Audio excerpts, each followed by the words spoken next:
Cybertruck destroys a Ford F-150 in a tug-of-war. It appears the EV's electronic nannies helped deploying full power during the test. The owner of a Cybertruck decided to see if it can dominate a combustion-powered pickup in a tug-of-war, featuring a Ford F-150. In the first attempt, Cybertruck pulled the F-150 like it was nothing. Cybertruck showed impressive display of raw power and engineering prowess. It's incredible to see how it effortlessly dominates the tug-of-war.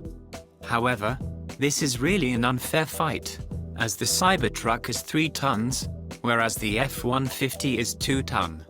The Cybertruck's torque is instantly available, so that gives it an edge over the Ford.